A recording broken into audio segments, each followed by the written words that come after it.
Over the years, we've done quite a few mobile home parks. This one is in Canada. It started life as a grid on about 37 acres, and there was a density number that they needed to reach, which we did reach the same number as the grid. Now, what's unique about this plan is not only does it have a fraction of the street length of the grid, but it's look at the where the garages are. Now we've staggered them depending on the shape of the lot in the front or the back of the home. And that way we cut down on this mobile home look as from the streetscape, and also created very interesting places within the development itself. We open it up, these mobile home parks, the trailer parks, they have kind of a stigma.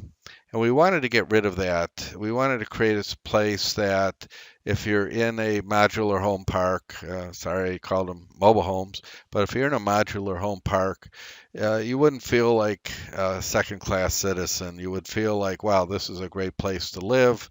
And you don't feel like you're on top of everybody as you would have with the grid. And again, just like our normal way we design, when you cut out a great number of the street as volume and length, what you've got is more space for the lots.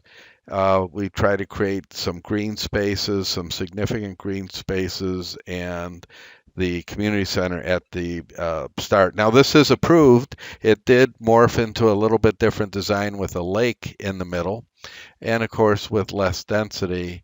But that was the choice of the developer to lose those units. But what I thought would be to show the original plan that yes, we can get the density and we can create something interesting even when you've got a mobile home park. We've done quite a few of these over the years. This is the latest one that we got approved, and it's a really good example of how the methods could be applied on a modular or mobile home basis. So I hope you have your eyes open to new ideas with this example.